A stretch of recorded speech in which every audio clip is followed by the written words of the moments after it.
Good morning, students. From today we'll begin with a new chapter, that is chapter 3 from your first unit called Human Reproduction. We have to study in detail of sexual reproduction happening in case of human, and the weightage of this chapter is about 7 marks. You can expect 1 mark 2 question, and definitely there will be 5 marks from this chapter. So to begin, humans are sexually reproducing. We know that there are two types of reproduction, asexual and sexual, out of which human can reproduce only by sexual reproduction. Previously we have seen that sexual reproduction in flowering plant. There a plant can reproduce both by asexual as well as sexual method. Out of that you have studied detail of sexual reproduction. Here it is only the sexual reproduction. Human shows only sexual reproduction, and they are viviparous. So we know that there is oviparous and viviparous. Oviparous meaning egg laying, and viviparous which give birth to younger ones. And it is unisexual. So here the individual, either it will be a male or a female. It is called unisexual, and they show dimorphism, meaning easily there is a difference between a male and a female. Easily you can distinguish between a male and a female, and that is called, if they are distinct form, you call it as dimorphism. They show dimorphism. So here also, wherever you are going to study sexual reproduction, you have to study under 3 heading, that is pre-fertilization, fertilization and post-fertilization. So let us see what are the events which is happening in case of sexual reproduction of human. So here events are, always the first event is the formation of gamete. So it's a formation, male and a female gamete has to be formed. Once it is formed, it has to come in contact, and that is called gamete transfer. And then it is the fusion of gametes.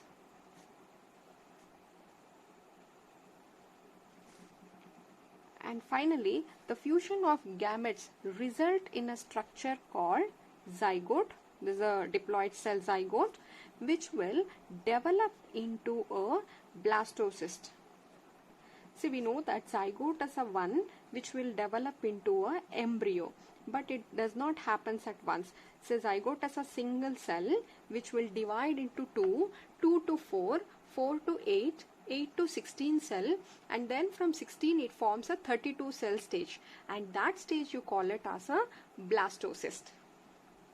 Right? So development or from a zygote to a blastocyst is our 4th event, and then it is the attachment of blastocyst to uterine wall. See, this blastocyst which is developed from the zygote will go and attach to the uterine wall of the female body, and that is our next event. And it is inside this uterus the further development takes place. That's a blastocyst further develop into a full embryo, and that happens within the uterus. So it is our next event called embryonic development. Embryonic development. That is here, since it is human, it will take about 9 months to completely develop an embryo from a zygote. Therefore, this period here, embryonic development period, is 9 months. And finally, the fully developed embryo has to be expelled from the female body. It has to be delivered out from the female body, and that is our last event. We say delivery or expel of fully developed embryo is our last unit. Here we give a different name here. Formation of gamete is called as gametogenesis. We know this. formation of male and female gametes are called as gametogenesis, and this gamete transfer. In case of human, the male gametes are motile and female gametes are non-motile. The male gametes will go in search of a female gamete. They will move towards the female gamete, and that process is called as insemination. And fusion of gametes, we already know, it is called as fertilization, or you can also call it as syngamy. And it is as such the zygote develops into blastocyst. And once these blastocysts developed, they go and attach to the uterine valve, and that you call it as implantation. Implantation. After implantation, the embryonic development takes place, and this period you call it as gestation. And after that, it is expel of the fully developed embryo. In normal terms we call it as delivery, but it is called as parturition. See, sexual reproduction meaning, I told you we have to study under 3 different headings. So these two, that is gametogenesis and insemination, is under the first event, that is the pre-fertilization. And this is our second event, that is nothing but fertilization. And all this thing which happens after fertilization comes under all this under our third event called post-fertilization. Right? Pre-fertilization, this is fertilization. Events which will happen after fertilization are called as post-fertilization. So we will study the formation of gametes. So before studying the formation of gametes, how the gametes are formed, it is necessary to understand where these gametes are found.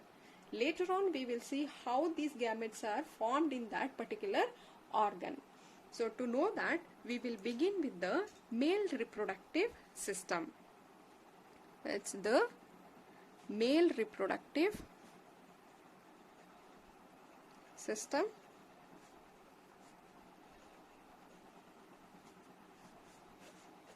Male reproductive system is located in the pelvic region.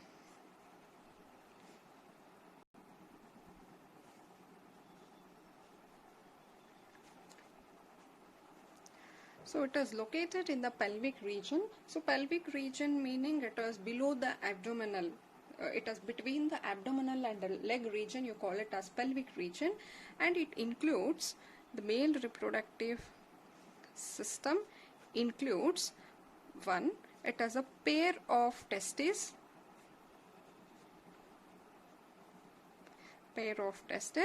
And second one is called accessory duct. And then it is the accessory glands, and finally it is the external genitalia. So the male reproductive system includes a pair of testes. Pair meaning there are 2 testes found, and these testes are called as primary sex organ. So these are the primary sex organ, because these are the organ where the sperms are formed. Here sperm meaning they are the male gamete. So this is the region, exact organ where the sperms are formed. Gametogenesis happen inside this testis. Therefore it is called primary sex organ. And they might ask you, what is the function of the testis? And the 2 main function of testis is, one, I told you it is a formation of the gametes. Formation of gamete. Here we are talking of the male gamete called sperm. And the second important function of the testis is production of sex organ. Production of sex hormone is the second important function of the testis. It is the testis where the sperms are formed.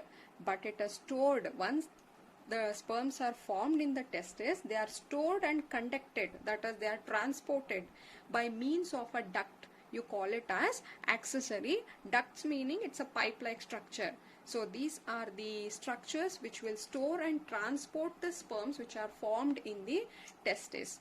So the function of this is to store and conduction meaning transportation of sperm, right? And the next is called accessory glands. You have already studied glands, endocrine, exocrine glands, meaning they are the one which will secrete the chemical hormones.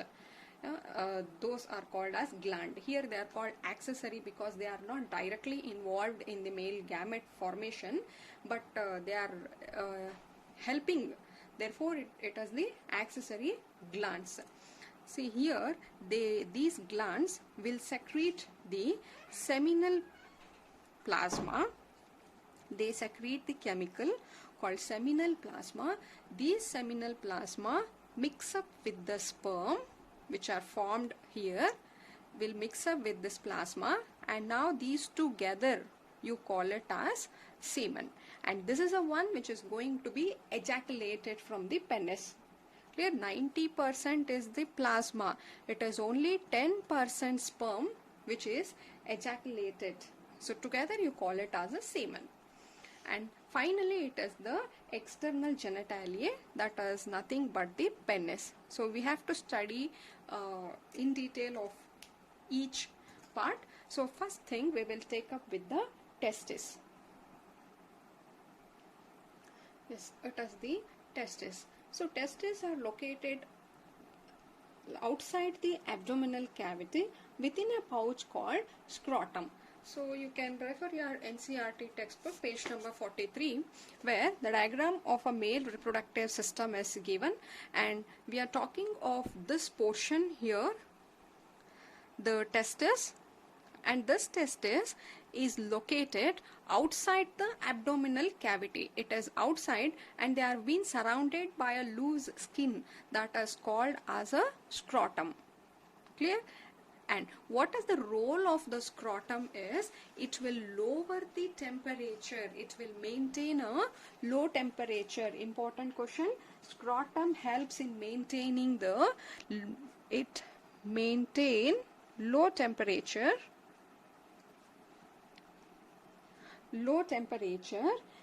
Usually it is 2 to 2.5 degree lower than the normal internal body temperature. Suppose our internal body temperature is 36 degree, the temperature which is seen in case of testis will be just reduced to 2 to 2.5. It will be around 34 degree like that. And why this low temperature is necessary? Because we told that testis is a region where the spermatogenesis occur, formation of sperm will happen. For this process to happen, it requires the low temperature, and that has been provided by the scrotum. Clear? They can ask you what's a role or function of the scrotum. You should say it helps to maintain the low temperature. It will maintain 2 to 2.5 degrees Celsius lower than the normal internal temperature which is required for spermatogenesis process. So here the testis, each testis is about 4 to 5 centimeter length and 2 to 3 centimeter width. Suppose if this is a testis,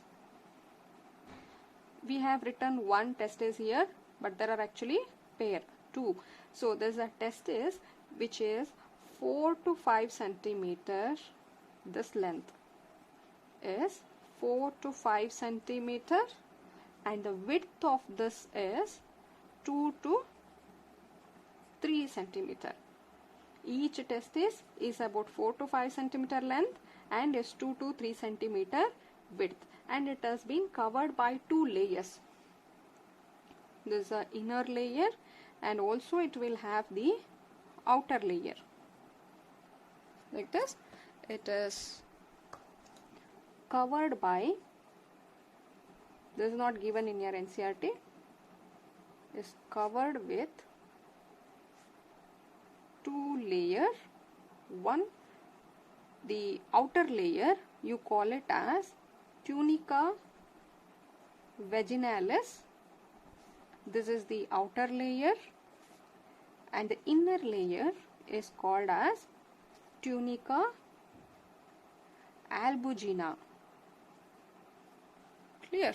So this is our outer layer and this one is called inner layer. But the inner layer are folded inside to form a septa. See here, this inner one is not continuous. Clear? Instead, they are folded like this, inwards. They are folded like this inwards to form and these lobes which you can find are called as testicular lobules, and this line you call it as septa. Right? So here I'll take in one more diagram. This will be our outer, but inner layer will be folded like this.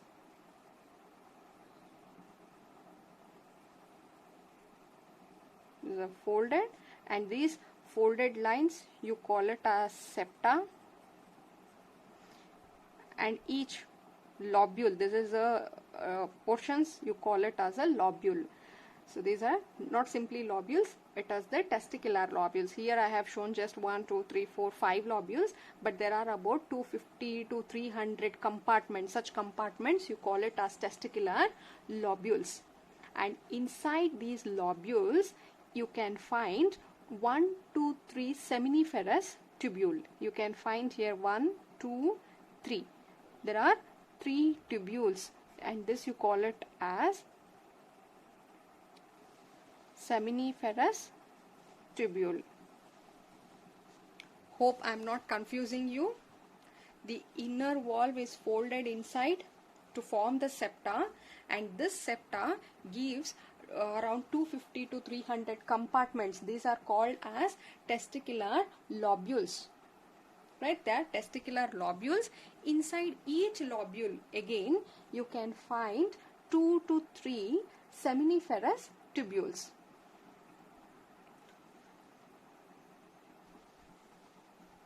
Now each lobule contain 1 to 2 or 1 to 3 seminiferous tubule. I told you seminiferous tubules are lined by 2 types of cell.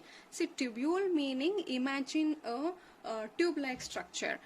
Suppose, okay, this is a tube. So you can find in each compartment there are 3 such tubes, and if you open like this, here you can find 2 types of cell present. So here you can find 2 types of cell. This is one type of cell, and inner portion will have the second type of cell, and the diagram is given in your NCERT. Yes. So this is a section view of the seminiferous tubule. Inside the tubules you can find 2 types of cell. One you call it as the male germ cell, and the second you call it as Sertolic cell. It is the male germ cell which will undergo meiosis to form the sperm. Here you can find 2 types of cell. One is the male germ cell, and second type, see, this is one tubule. In each tubule you can find 2 types of cell. One is the male germ cell, and the second one will be the Sertolic cell. It is the male sperm's germ cell which will undergo meiosis to give rise to the sperm. The spermatogonia, here it will undergo meiosis to give rise to the sperm. And the second cell is the Sertolic cell. Sertolic cells are also called as nurse cell.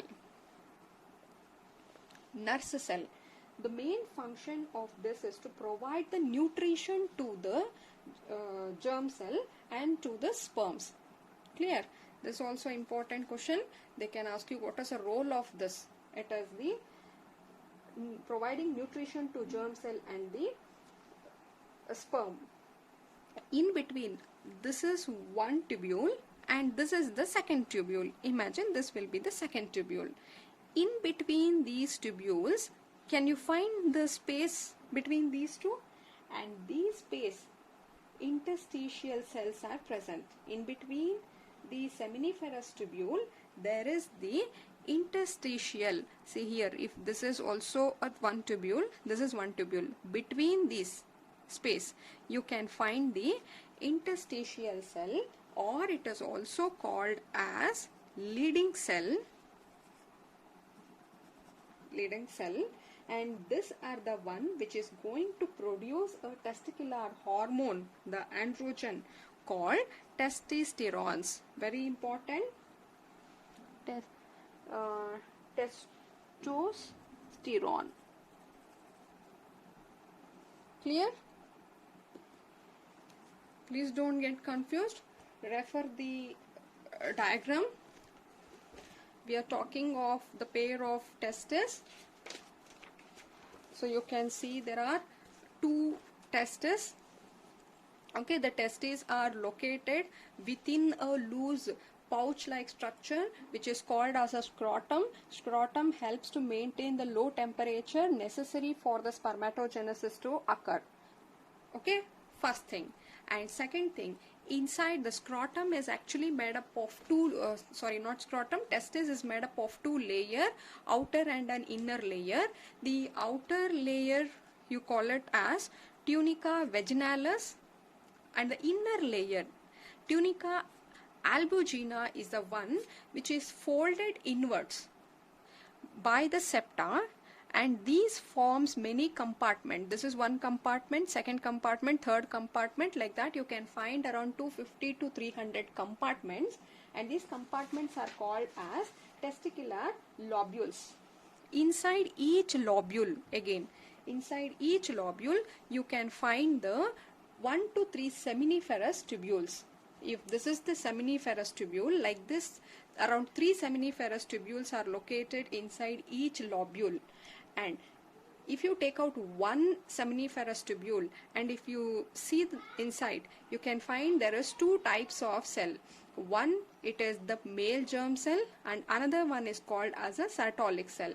It is the male germ cell which will divide to form the sperm, and this formed sperm will put its egg into the Sertolic cell, because these are the nourishing cell, and this will provide the nourishment to the sperm.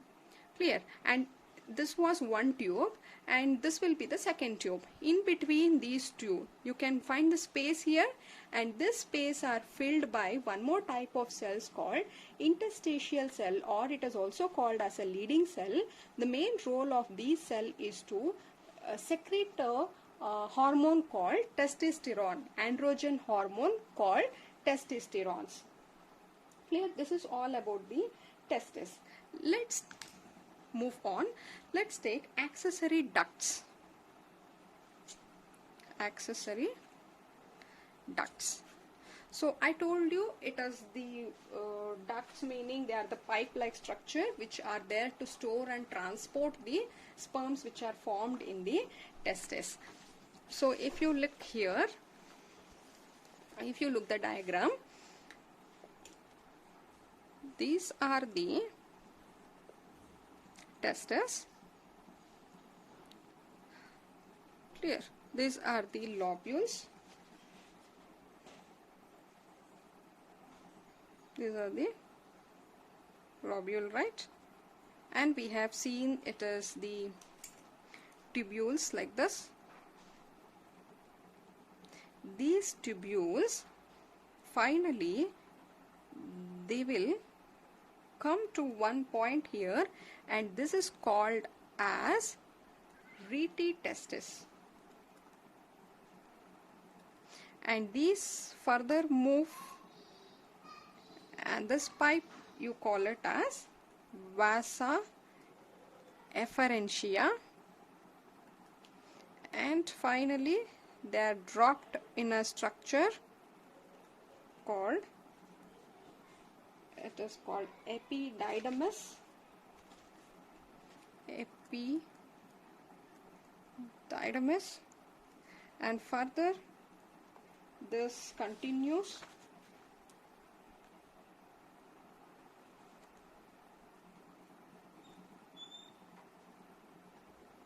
you call, yes, I have written a rough diagram of the accessory ducts. See, it includes the rete testis. See, we know this is the scrotum. This is scrotum 1. Clear? It's a pouch in which there is the testis, and this one is the testis. So testis is having outer and again inner is folded to form the compartments. You call it as testicular lobules, and inside each lobule you can find some 2 to 3 seminiferous tubule running, and these seminiferous tubule will come, and then the sperms which are produced inside the seminiferous tubules are being collected in the common duct called as a rete testis. So this is our first one. It is called rete testis. From the rete testis, all the sperm will move to the next duct called vasa efferentia. Clear? Am I clear? The sperms which are produced in the seminiferous tubule are first stored in the rete testis. From the rete testis, it moves to the vasa efferentia and then to a duct called epididymis. This is our first, and this is our second, and this is the epididymis. And from there, it is further transported by one more duct called vasa deferens. This is vasa efferentiae and this is vasa deferensis. And from there, it is now coming to the ejaculatory duct. So this is the last one. So it comes to the ejaculatory duct. Clear? So if you want, I'll write here. First is it moved to the rete testis. From rete testis to vasa efferentiae.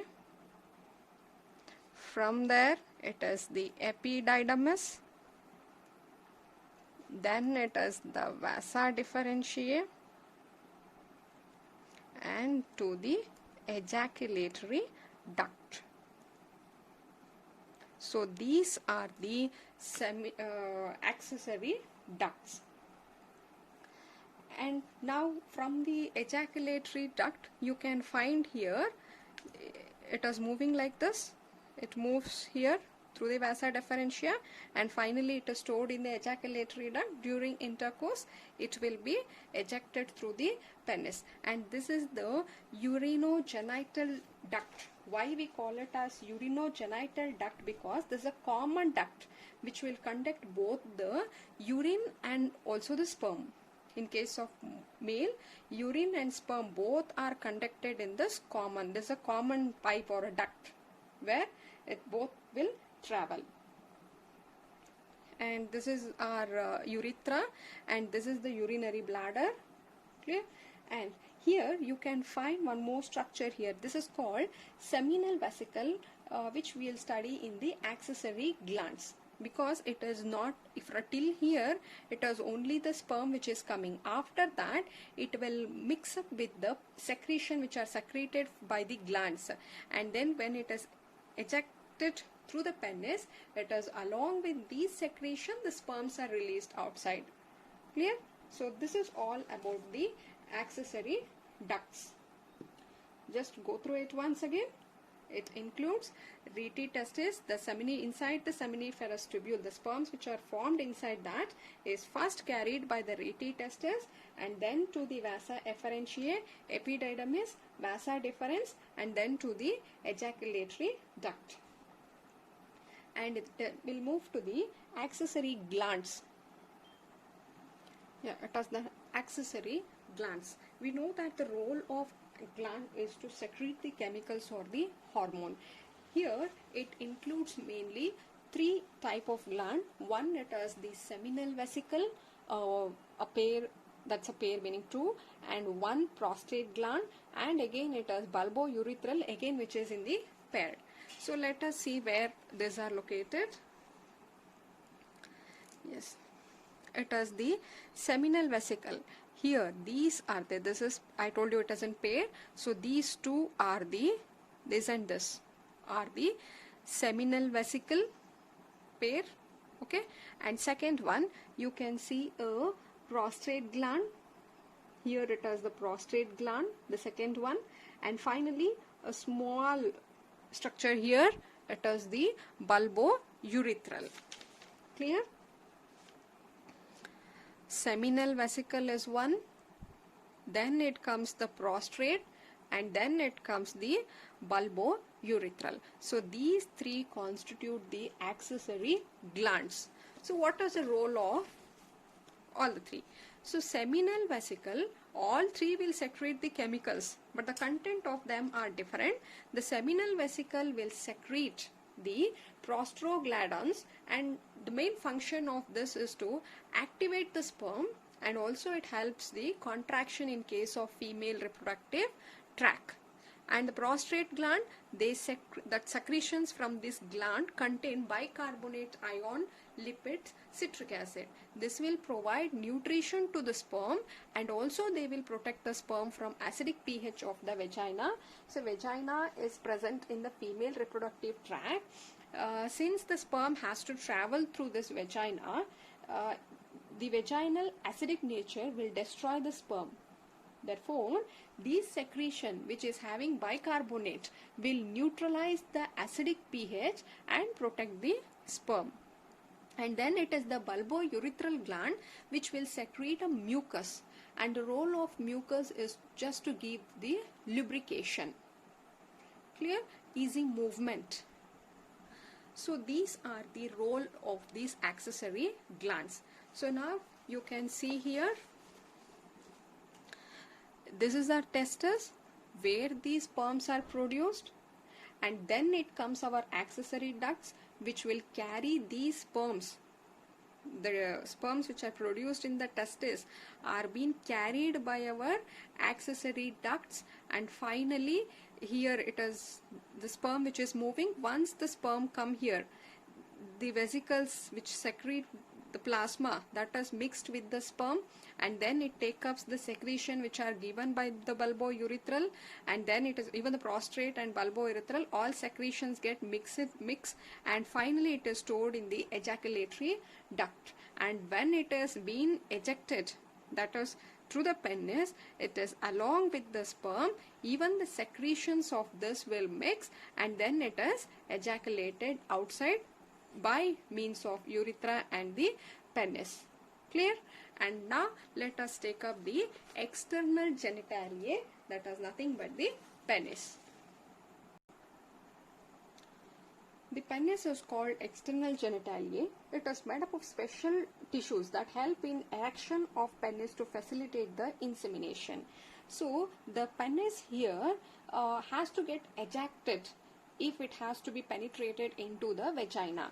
Insemination, we told you, that is the sperms which are produced will be introduced into the vagina of the female reproductive tract, and that is by means of the penis. So during intercourse, this penis has to get erected, and that happens because it is made up of a special tissues which will help them to get erected.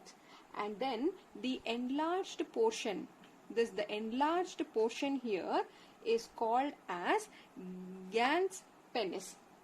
Glans penis, the enlarged penis, the tip of this has been enlarged, and that portion you call it as a glans penis. And this one is being covered by a loose fold of skin around it.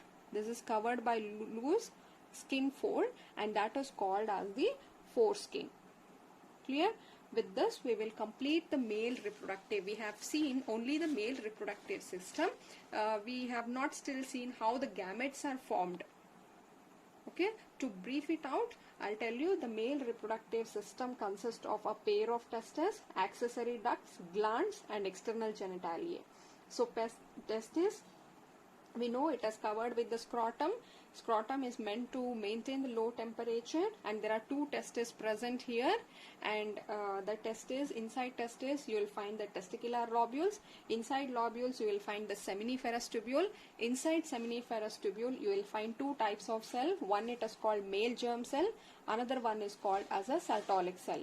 the male germ cell will undergo division, that undergo meiosis to form the sperm, whereas Sertolic cells or nurse cell is there to provide nutrition to the sperm. And the space between two interstitial tubules are called, the in-between space is been filled with the cells called interstitial cell or leading cell, and those will secrete a hormone androgen called testosterone. Clear? So they'll ask you, okay, leading cell, all these are important. Leading cell, what is the role of Sertolic cell, scrotum, everything, right? And even they can ask you for male reproductive system. Practice this diagram. And then it comes our accessory ducts. The sperms which are stored in the, which are produced in the testes will be carried through these ducts. Ducts include, that is rete testis, vasa efferentiae, then to epididymis, then to vasa differentiae, and then finally to the ejaculatory duct, and then it is through the urethra, it has been ejaculated outside. And it has accessory glands. 3 accessory glands are present: seminal vesicle, prostrate, and bulbourethral. All this will secrete the chemicals which get mixed with the sperm, and along with the sperm you call it as semen, which are ejaculated outside. And it has the external genitalia called penis. The enlarged tip portion you call it as a glans penis, and it has been covered by a loose skin called foreskin.